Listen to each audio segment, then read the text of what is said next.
창세기 5장 1절에서 32절 말씀을 가지고 창세기 9번째 시간으로 믿음의 계보라는 제목으로 하나님 말씀 나누겠습니다. 오늘 말씀은 아담의 후손들에 대한 이야기입니다. 일명 족보입니다. 여러분 읽은 것처럼 누가 누구를 낳았고 누가 누구를 낳았다라는 이야기입니다. 그래서 어쩌면 지루하고 재미없을 수 있습니다. 읽으면서 또 따분하기까지 하는 느낌이 들 수 있습니다. 또한 정말로 중요한 건, 무엇보다 심각한 건 메시지입니다. 이런 족보의 말씀이 우리에게 무슨 교훈을 줄까? 은혜의 메시지를 찾기도 참 힘든 것 같습니다. 특별히 설교하는 목회자 입장에서는 이런 족보 말씀을 읽으면 이 족보를 읽고 설교를 어떻게 해야 되나? 어떤 메시지를 줘야 하나? 많은 목회자들이 저를 포함해서 난감해합니다. 그러나 분명 하나님의 말씀을 우리는 편식하지 말아야 될 줄 믿습니다. 족보든 시든 찬양이든 어떤 말씀이든 하나님이 우리에게 주시는 메시지가 있을 것이고, 그것을 먹으면 입맛에 맞든 안 맞든 건강한 신앙, 복된 신앙, 튼튼한 신앙, 든든한 신앙 될 줄 믿습니다. 그런 점에서 오늘 족보도 먼저 편견을 벗어버리고 한번 유심히 보면 분명히 귀한 가르침이 보인다라는 것입니다. 먼저 오늘 족보를 보면 공통적으로 나오는 말들이 있습니다. 그것은 낳고 지내며 향수하고 죽었더라. 모든 사람에게 공통적으로 나오는 말입니다. 오늘 족보에는 10명의 사람들이 나옵니다. 그런데 하나같이 낳고 지내며 향수하고 죽었더라 라는 말씀이 계속해서 동일하게 반복되어 있어요. 이는 뭘 말할까요? 이게 인생이라는 거예요. 낳고 지내며 향수하고 죽었더라. 이게 인생이에요. 그래서 사람들은 말하죠. 인생 별거 없다. 흔히 말하는 인생 무상을 이야기합니다. 여러분 그렇습니다. 인생들을 비교해 보면 서로 비교해 보면 별거 없습니다. 많이 가진 사람이나 적게 가진 사람이나 배운 사람이나 못 배운 사람이나 거의 사람마다 비슷합니다. 거기서 거기에요. 그런데 어쩌면 그래서 더욱 중요한 게 있습니다. 그게 뭘까요? 오늘 두 가지로 나누어 살펴보겠습니다. 하나는 믿음의 계보에 들어가라입니다. 한번 따라하겠습니다. 믿음의 계보에 나는 들어간다. 여러분 인생 무상을 극복하는 비결은 믿음입니다. 믿음이라는 걸 빼고 인생을 비교하면 거기서 거기입니다. 비슷합니다. 인생 무상이고 허무합니다. 그러나 거기에 하나님을 믿는 믿음이 들어가면 인생은 달라지는 것입니다. 그래서 믿음이 중요합니다. 여러분 솔로몬 아시죠? 솔로몬이 지은 전도서, 그 전도서의 시작에 솔로몬이 뭐라고 말합니까? 전도서 1장 2절 3절입니다. 전도자가 가로되 헛되고 헛되며 헛되고 헛되니 모든 것이 헛되도다. 사람이 해 아래서 수고하는 모든 수고가 자기에게 무엇이 유익한고. 열심히 수고했는데 이게 뭐가 유익하냐? 거기서 거기다. 헛되다. 허물을 이야기해요. 솔로몬이 말하는 것입니다. 내가 이렇게 많이 가지고 이렇게 많이 누리고 이렇게 많이 수고해서 이렇게 높아졌는데, 화려해졌는데, 강해졌는데 인생 별거 없다. 이겁니다. 여러분 솔로몬만 이런 말 합니까? 많은 사람들이 그런 말 합니다. 공통적으로 다 하는 이야기입니다. 그런데 솔로몬의 결론이 무엇입니까? 인생 무상입니까? 아닙니다. 전도서 마지막 장 12, 13, 14절을 보십시오. 이래 결국을 다 들었으니 하나님을 경외하고 그 명령을 지킬지어다. 이것이 사람의 본분이니라. 하나님은 모든 행위와 모든 은밀한 일을 선악간에 심판하시리라. 그렇습니다. 솔로몬이 깨달은 게 뭡니까? 인생 별거 없구나. 그리고 끝이 아니라 그러니까 하나님을 찾아야 돼요. 부자나 가난한 자나 힘 있는 자나 힘 없는 자나 하나님을 붙들어야 되고 하나님 말씀대로 살아야 돼요. 그게 모든 사람의 본분입니다. 왜요? 하나님이 심판하신다니까요. 그러므로 인생 별거 없다, 인생 무상을 말하는 사람들은 반드시 전도서 1장 2절 3절과 전도서 12장 13, 14절을 비교해서 읽어보셔야 합니다. 여러분 오늘 본문도 그렇습니다. 1절을 보시면 이렇게 시작합니다. 아담 자손의 계보가 이러하니라. 하나님이 사람을 창조하실 때에 하나님의 형상대로 지으시되. 여기 아담의 계보라는 말이 나옵니다. 계보라는 말이 헬라어로 비블로스 게네도스입니다. 이 말이 구약에 두 군데 나와요. 하나는 어디냐? 창세기 2장 4절입니다. 여호와 하나님이 천지를 창조하신 때에 천지에 창조된 대략이 이러하니라. 여기 대략이라는 말이 바로 우리 여기 1절의 계보라는 말과 똑같은 단어예요. 비블로스 게네도스 똑같은 단어예요. 성경에서 딱 두 번 나와요. 이 계보라는 말, 비블로스 게네도스.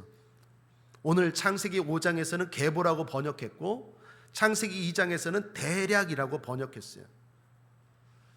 그러므로 계보라는 말은요, 그냥 족보가 아니라는 말이에요. 족보는 족보인데 새로운 역사가 시작되는 믿음의 족보, 놀라운 족보라는 거예요.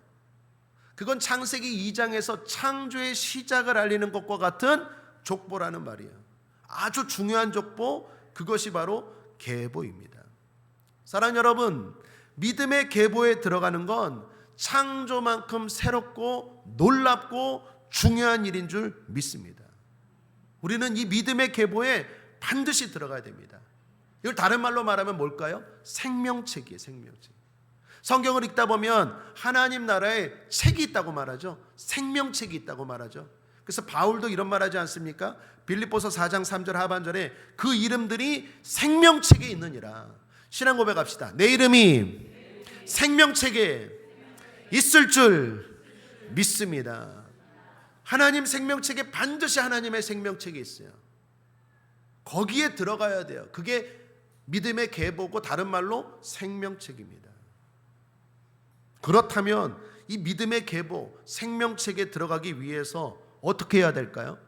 오늘 본문, 오늘 성경 본문을 중심으로 두 가지를 말씀드립니다.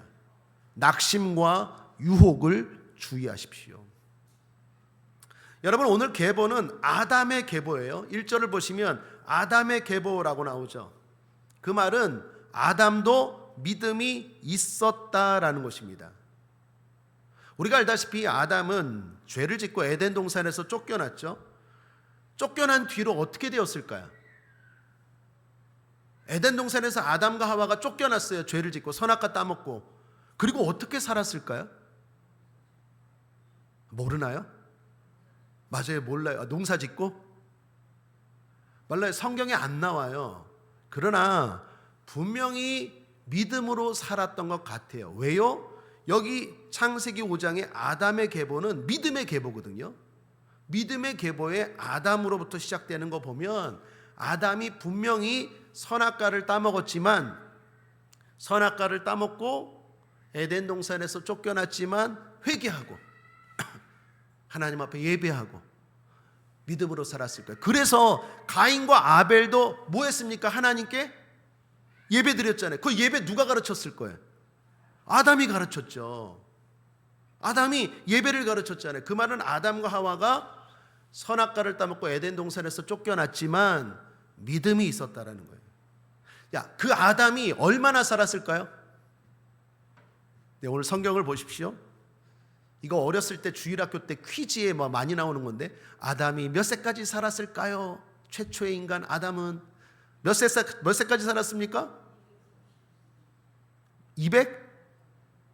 제가 적어놨잖아요. 5절 함께 읽겠습니다. 시작. 그가 930세를 향수하고 죽었더라. 자, 한번 따라하겠습니다. 아담은 최초의 인간 아담은 930세를 살았네. 나도 930세까지 살면 좋겠네? 아니에요. 그럼 93세까지만. 여러분 아담 930세까지 살았어요. 이건 상식적으로 기억하시길 바랍니다. 최초의 인간 아담이 930세까지 살았어요. 자, 그런데 여기서부터 잘 들으셔야 돼요. 아담부터 오늘 이 계보가 노아까지 나와요. 노아 하면 방주, 하나님의 홍수 심판, 방주를 지었잖아요. 아담부터 노아까지의 기간을 따져보면 계산해보면 1656년이에요. 1656년이 아담부터 노아까지가. 자, 그런데 아담이 몇 세를 살았다고요? 금방 까먹으셨네. 아담이 몇 세 살았다고요? 930세. 1656년에서 930년이면 많이 사는 겁니까? 적게 사는 겁니까? 많이 사는 거죠. 1656년 노아의 방주가 홍수, 하나님의 심판이 임하고 노아가 방주를 만들 때까지 1656년 중에서 930세를 살았으면 반 이상을 산 거잖아요. 아담이 반 이상 동안 살면서 뭐 했을까요? 뭐 했을까요? 복음을 전했어요. 아담은 분명히 복음을 전했어요. 아담이 사람들에게 수많은 이야기를 했을 거예요. 믿음의 이야기 했을 거예요. 하나님 말씀을 전했을 거예요. 여러분 아마도 이 얘기했을 거예요. 에덴 동산에 대해서 말했을 거예요. 야, 너희들 다 후손들이잖아요. 에덴 동산이 얼마나 좋은 줄 아느냐. 야, 먹을 게 진짜 하나님이 끝내주신다. 근데 내가 말이야 선악과를 다 먹었네. 안타까워하면서 가슴 아파하면서 전했을 거예요. 또 뭐도 전했을까요? 하나님의 은혜도 전했을 거예요. 내가 죄 짓고 쫓겨났는데 하나님이 내가 부끄러워서 숨어서 죄 짓지 않은 척하고 무화과 나무 잎을 가렸는데 하나님이 가죽옷을 지어 입히셨어. 하나님이 쫓겨냈지만 나를 그래도 사랑하셨어. 우리를 사랑하시는 분이야. 또한 하나님의 약속도 전했을 거예요. 하나님이 아담에게 약속했잖아요. 여자의 후손이 사탄의 머리를 칠 것이다. 다시 생명의 나라로 에덴으로 돌아오게 할 것이다.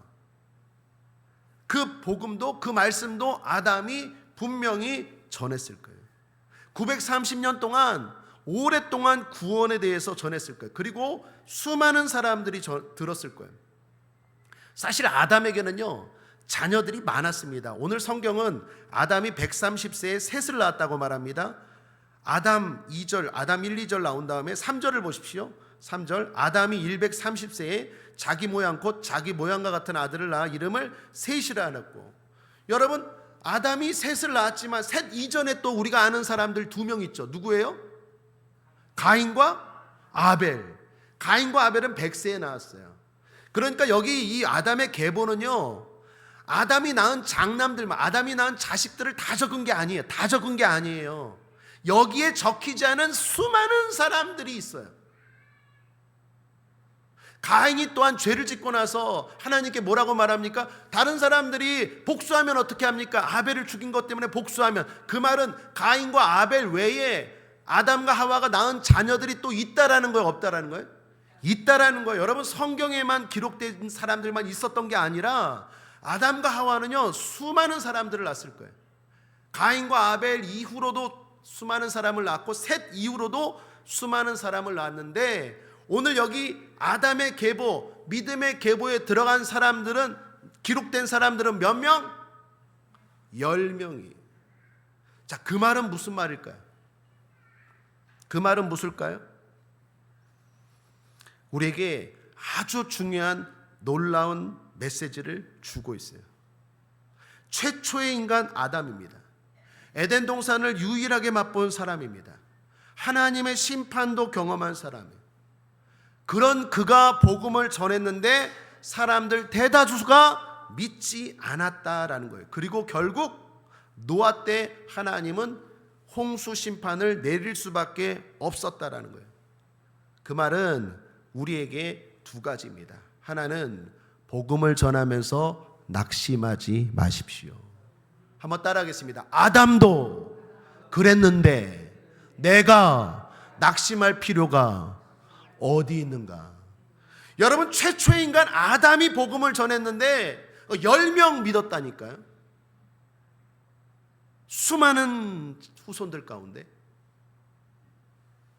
그러므로 우리도 복음을 전하면서 낙심하지 마시길 바랍니다. 전하는 일을 포기하지 마십시오. 열매가 없다고 낙심하지 마십시오. 계속 전할 수 있게 되길 바랍니다. 또 하나, 유혹에 흔들리지 말아야 합니다. 아담의 계보만 보아도 믿는 사람이 더 많습니까? 믿지 않는 사람이 더 많습니까? 믿지 않는 사람이 훨씬 더 많아요. 여러분, 지금도 그렇죠. 많은 사람들이 믿음의 길보다 멸망의 길을 택합니다. 왜 그럴까요? 그게 편해요. 그게 더 좋아 보여요. 그게 더 쉬워요. 주님도 이렇게 말씀하셨어요. 마태복음 7장 13, 14절, 좁은 문으로 들어가라. 멸망으로 인도하는 문은 크고 그 길이 넓어 그리로 들어가는 자가 많고, 생명으로 인도하는 문은 좁고 길이 협착하여 찾는 이가 적음이니라.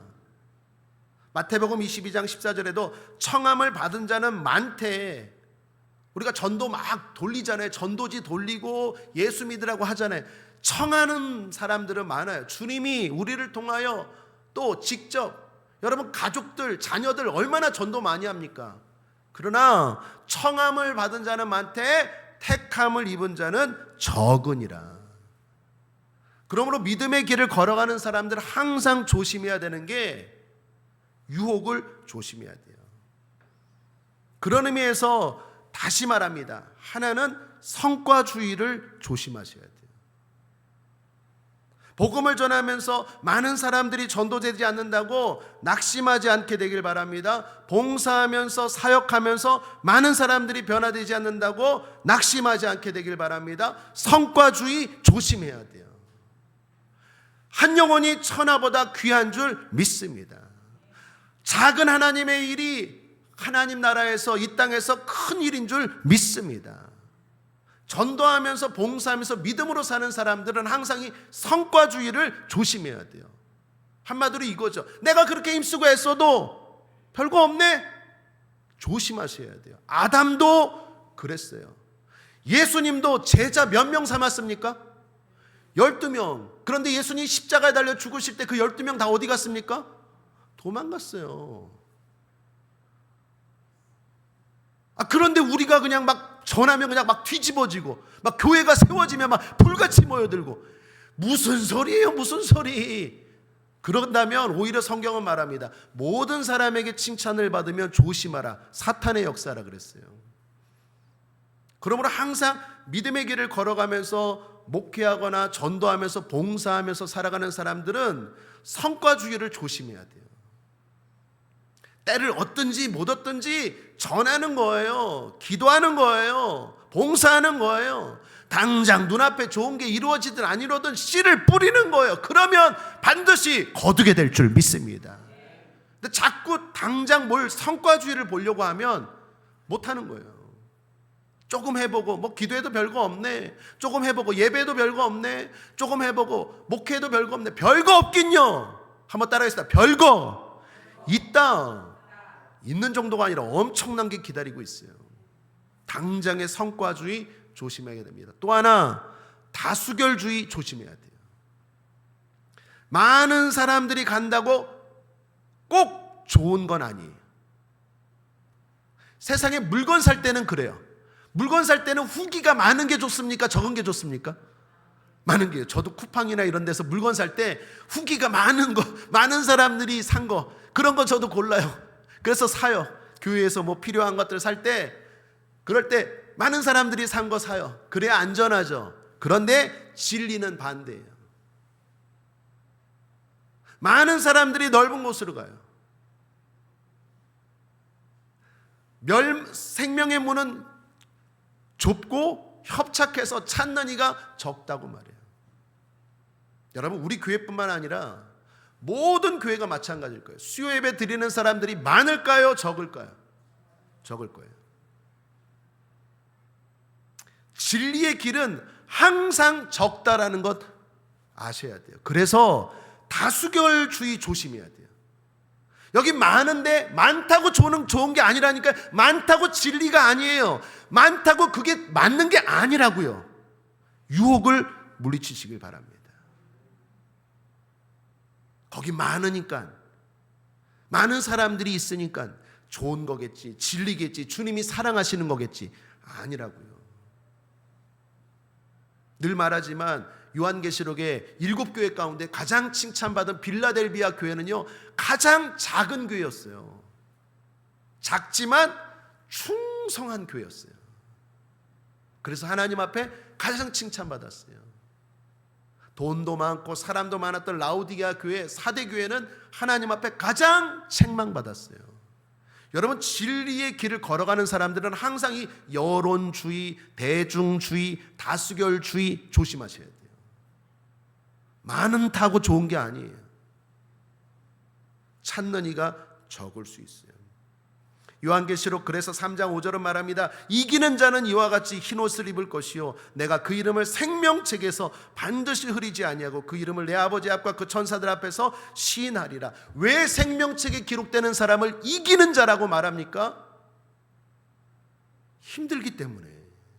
많은 사람이 가지 않는 길이에요. 그래요. 외로움도 이겨야 되고 유혹도 이겨야 되고 이겨야 돼요. 이겨야 수요 예배 드려요. 이겨야 주일 예배 드려요. 이기는 자들이 드리는 거예요. 우리는 뭐 바쁘지 않아요? 우리는 뭐 아프지 않아요? 우리는 뭐 중요한 일 없습니까? 이기기 때문에 믿음의 길을 걸어가는 거예요. 이기시길 바랍니다. 그래서 항상 교회에서는 인사할 때 승리하십시오. 제가 주일 예배 끝날 때마다, 설교 끝날 때마다 뭐라고 말합니까? 예수 승리, 우리도 승리. 여러분, 이기는 자 되십시오. 날마다 이기는 자 되시길 바랍니다. 유혹도 이기고 성과주의도 이기고 다수결주의도 이기는 생명책에 기록되는 자, 믿음의 계보에 들어가는 자 되시기를 거듭 주님의 이름으로 축복합니다. 자, 둘째는 더 중요합니다. 우리가 사모해야 될 모습이에요. 믿음의 계보에서도 기억되는 인물이 되라라는 것입니다. 한번 따라하겠습니다. 하나님 앞에 기억되는 사람이 되자. 믿음의 계보에 들어가는 건 당연하고 하나님 앞에서 기억되는 인물이 돼야 되는 게 우리의 목표고 신앙의 목적인 줄 믿습니다. 한마디로 천국 가는 건 당연하고 천국에서 하나님 앞에 칭찬받고 상 받는 저와 여러분이 되어야 될 줄 믿습니다. 세상에서 유명해지려는 사람들이 많습니다. 그리고 또한 여러 노력들로 인해 잘 알려진 사람들도 많습니다. 요즘 젊은 사람들이 추구하는 직종 중에 하나가 유명한 유튜버가 되는 거래요. 유명해지고 알려지고 그래서 잘 먹고 잘 살기를 원합니다. 그러나 우리가 정말로 알려지고 기억돼야 하는 건 주님 앞에서인 줄 믿습니다. 주님 앞에 유명한 사람이 진짜 복된 사람입니다.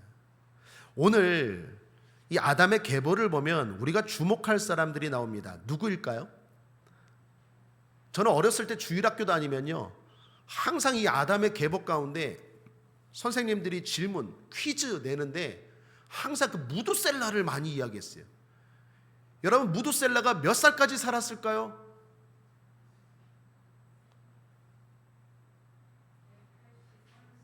183세요? 기본이 800세인데 무두셀라가 몇 세까지 살았을까요? 무려 969세예요. 이것도 참고적으로 상식적으로 알아두세요. 인간 중에서 가장 오래 산 사람이 무두셀라예요. 969세예요. 자, 다시 최초의 아담은 몇 세? 930세까지 살았고 인간 중에서 가장 오래 산 사람 무두셀라인데 969세를 살았대요. 그래서 제가 어렸을 때 주일학교에서 퀴즈하면 항상 이 무두셀라 많이 나와요. 그래서 제가 기억하는 거예요. 인간 중에서 가장 오래 산 사람 무두셀라 969세. 그런데 제가 목회를 하고 성경을 조금 공부하고 보다 보니까 무두셀라보다도 더 주목해야 될 인물들이 있어요. 두 사람인데 한 사람은 에녹이고 한 사람은 라멕입니다. 자, 왜 이 두 사람을 이 족보에서 우리가 눈여겨봐야 돼야 하냐면 이유는 이 두 사람에게만 설명이 덧붙여져 있어요.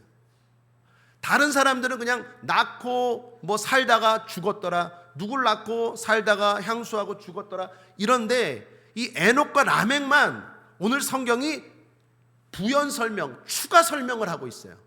자, 그렇다면 이 사람들을 성경은 주목하라는 거예요. 먼저 에녹입니다. 에녹을 통해서 하나님 나라에서 기억되는 인물이 되기 위해서는 하나님과 동행하는 삶을 살라라는 거예요. 21절을 보시면 에녹은 65세에 무두셀라를 낳았고 22절 무두셀라를 낳은 후 300년을 하나님과 동행하며 자녀를 낳았으며 라고 말해요. 그리고 나서 설명을 덧붙이는데 65세에 무두셀라를 낳고 300년을 하나님과 동행하였다고 합니다. 그 다음에 24절에도 에녹이 하나님과 동행하더니 하나님이 그를 데려가심으로 세상에 있지 아니하였더라. 죽지 않고 그냥 데려간 사람이 에녹이에요. 여러분, 에녹이 특별한 인물로 기록된 이유는 그가 하나님과 늘 동행하며 살았기 때문이에요. 사랑하는 여러분, 축복합니다. 우리도 하나님과 늘 동행하며 살 수 있기를 축복합니다. 여러분, 어디를 가시나 하나님과 동행하시기를 주님의 이름으로 축복합니다. 그것이 하나님 나라에서 특별한 사람의 모습이에요. 에녹에 대해서 성경은 그걸 강조하고 그걸 덧붙입니다. 다른 사람들은 다 누굴 낳고 몇 세 살다가 죽었더라, 누굴 낳고 몇 세 살다가 죽었더라 했는데 에녹은 하나님과 동행했다라는 걸 강조하고 있어요. 자, 그렇다면 하나님과 동행하며 살았다는 게 무슨 의미일까요? 여기 에녹이 65세가 되기까지는 동행하였다라는 말이 없어요. 그러다가 무두셀라를 낳고 나서 하나님과 동행하였다라는 거예요. 그 말은 그전에는 동행하지 않았다라는 거예요. 이걸 보면 무두셀라를 낳았을 때 이 에녹의 삶에 무슨 변화가, 무슨 사건이 있었던 것 같아요. 돌아가신 제 스승인 최성교 목사님 이야기입니다. 최성교 목사님이 사업을 하시다가 늦게 목회하셨잖아요. 목회 결정적으로 하게 된 이유 중에 하나가 따님, 막내 따님 최한나 교수님 낳고 나서 삶에 큰 계기가, 변화가 일어나서 목회자의 길로 가게 되셨대요. 여러분, 우리가 신앙생활하다 보면 뭔가 이렇게 큰 변화의 계기점이 있잖아요. 에녹도 마찬가지예요. 에녹도 65세까지는 그냥 그렇게 그저 살았는데 이 무두셀라를 낳고 나서 에녹이 완전히 변화되어서 하나님과 동행하며 살았대요. 자, 그렇다면 에녹이 무두셀라를 낳고 어떤 일이 일어났을까요? 이건 신약성경 유다서에서 가르쳐주고 있어요. 유다서는 요한계시록 그 전에 나오는 한 장밖에 없는 책입니다. 유다서 1장 14, 16절 제가 기록했죠? 한번 함께 읽겠습니다. 시작. 아담의 7세손 에녹이 사람들에게 대하여도 예언하여 이르되 보라, 주께서 그 수만의 거룩한 자와 함께 임하셨나니 이는 무사람을 심판하사 모든 경건치 않은 자의 경건치 않게 행한 모든 경건치 않은 일과 또 경건치 않은 죄인의 주께 거스려 한 모든 강팍한 말을 인하여 저희를 정죄하려 하심이라 하였느니라. 이 사람들은 원망하는 자며 불만을 토하는 자며 그 정욕대로 행하는 자라. 그 입으로 자랑하는 말을 내며 이를 위하여 아첨하느니라. 자, 이 말씀에 보면 에녹이 예언했대요. 에녹이 뭘 예언하였습니까? 하나님의 심판을 예언하였다는 거예요. 주께서 수만의 거룩한 자와 함께 임하심은 무사람을 심판하시기 위함이라. 주님이 다시 오신다라는 걸 에녹이 어떻게 해요? 계시로 받은 거예요. 무두셀라를 통해서 무두셀라를 낳았을 때 하나님을 만난 거예요. 그리고 하나님의 심판이 있다라는 걸 받은 거예요. 꿈에 받았는지 뭔가 하나님을 만난 거예요. 오늘 창세기에는 드러나지 않은데 신약성경 유다에서 이 비밀을 전하고 있다라는 거예요. 그래서 그때부터 무두셀라는 에녹은 뭐요? 하나님의 심판을 예언했다라는 것입니다. 그러므로 에녹이 하나님과 동행하며 살았다라는 말은 하나님의 심판을 생각하고 준비하며 살았다라는 거예요. 여러분, 중요한 얘기입니다. 하나님과 동행하며 살기를 원하십니까? 하나님 나라에서도 기억되는 인물이 되기를 원하십니까? 그렇다면 하나님의 심판을 생각하고 늘 준비하며 살 수 있게 되기를 바랍니다. 사실 에녹이 낳은 아들이 무두셀라라 그랬죠. 이 무두셀라라는 이름의 뜻이 창 던지는 자라는 뜻입니다. 이 말은 심판을 의미해요. 여러분, 창이 날아가서 꽂히는 것을 생각해 보십시오. 창이 이렇게 날아가서 꽂히면 죽죠. 죽잖아요. 그래서 무두셀라는 창이고 무두셀라가 창처럼 날아가 꽂혀 죽을 때에 심판이 임한다라는 뜻이에요. 실제로요, 신기한 게 무두셀라의 나이를 계산해 보면 아주 비밀을 하나 알 수 있습니다. 노아가 몇 세 때 하나님의 홍수 심판이 임했죠? 600세 때예요. 600세 때. 노아는 무두셀라의 손자입니다.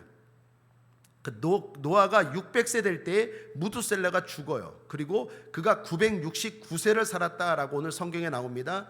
자, 25절에 보면 무두셀라가 187세에 라멕을 낳았대요.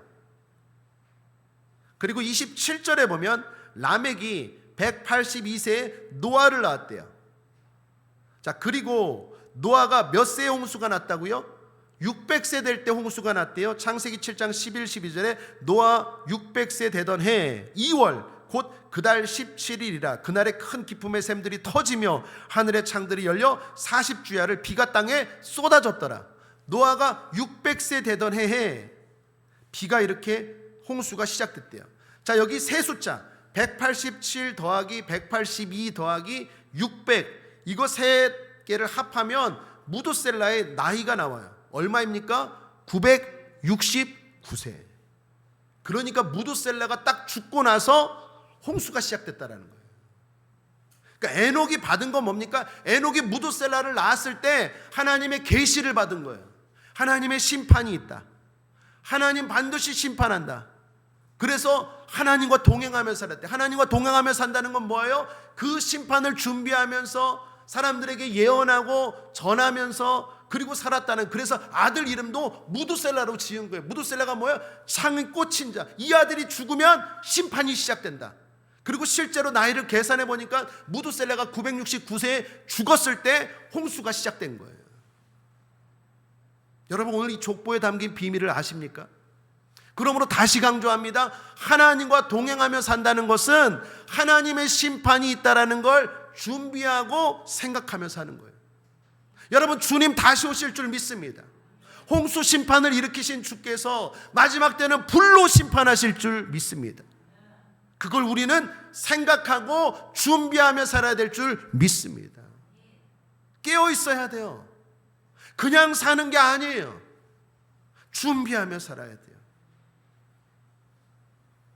또 한 사람 라멕입니다. 이 사람도 오늘 족보에서 유일하게 부연 설명이 있는 사람이에요. 이 사람 라멕은요 182세에 아들을 낳았는데 그 아들이 노아입니다. 노아의 아버지가 라멕이에요. 29절을 보십시오. 이름을 노아라 하여 가로되 여호와께서 땅을 저주하심으로 수고로이 일하는 우리를 이 아들이 안위하리라 하였더라. 여기 안위라는 말이 구원이라는 뜻입니다.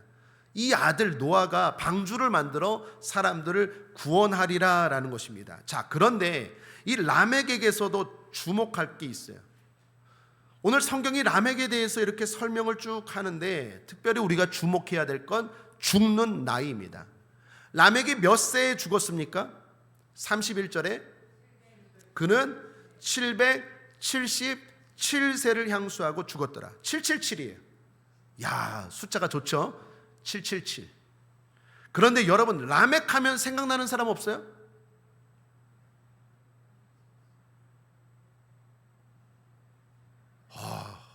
우리 성도님들 요즘 치매가 심각하다고 하는데 지난 시간에 나오셨잖아요. 창세기 4장은요 가인의 족보예요.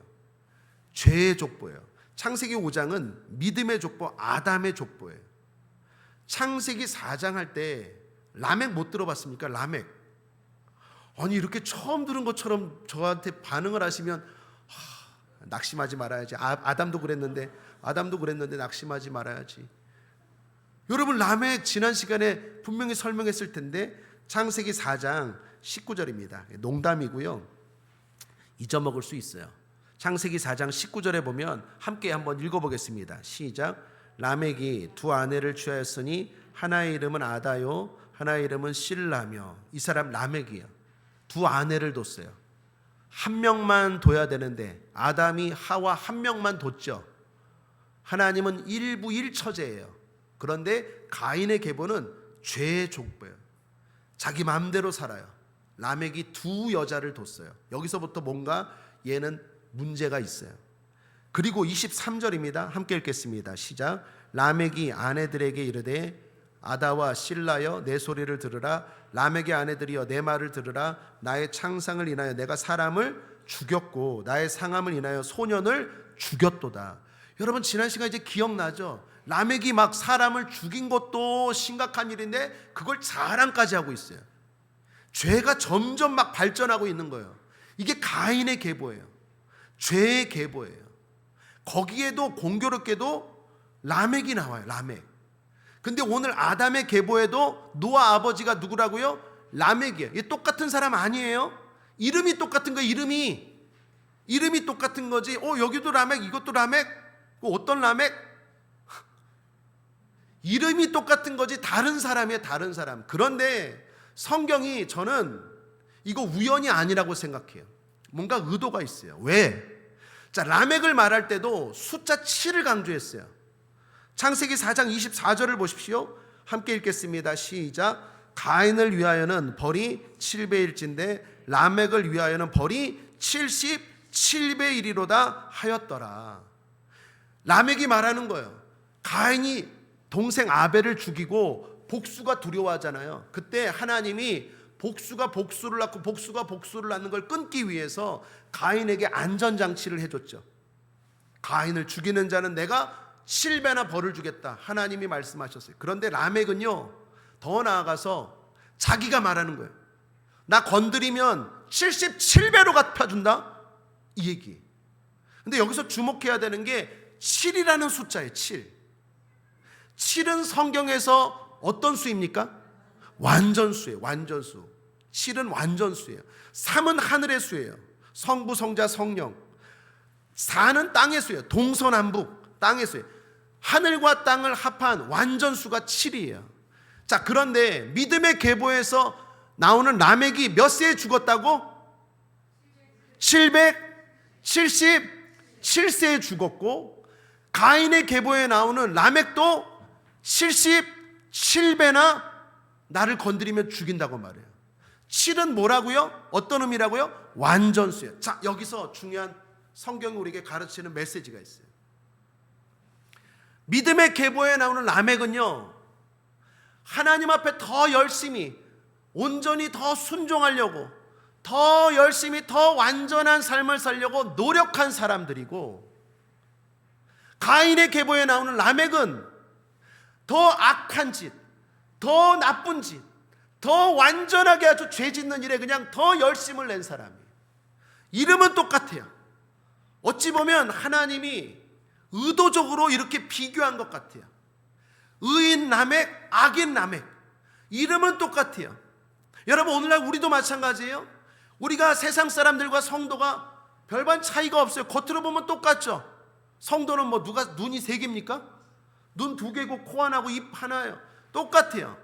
세상이 볼 때는 똑같지만 우리는 더 하나님의 말씀대로 살려고 더 노력하고, 주일 예배만 드리던 사람이 수요 예배까지 드리려고 노력하고, 수요 예배 드리는 사람이 새벽 예배까지 드리려고 노력하고, 봉사 안 하던 사람이 봉사하려고 노력하고, 봉사하는 사람이 전도하려고 노력하고, 우리는 해가 갈수록 더 하나님의 말씀대로 완전하게 살려고 노력하는 의인의 계보, 상 받을 자인 줄 믿습니다. 반대로 악인은 어때요? 더 죄를 져요. 더 갈수록 더 죄를 짓고, 갈수록 더 죄를 짓고, 더 떨어지는 라멕이. 오늘 성경이 말합니다. 어떤 라멕이 될 것이냐고. 그리고 하나님 나라 믿음의 계보에 들어가는 사람들은 말씀을 향한 더 노력, 온전하심이 있다. 온전하게 노력한다라는 거예요. 사랑하는 여러분, 우리의 모델은 하나님인 줄 믿습니다. 제가 여러분 유인물에는 써놓지 못했는데 마태복음 5장 48절 하나 기록해 놓으십시오. 마태복음 5장 48절. 집에 가서 꼭 찾아서 읽어보시길 바랍니다. 제가 한번 읽어보겠습니다. 그러므로 하늘에 계신 너희 아버지의 온전하심과 같이 너희도 온전하라.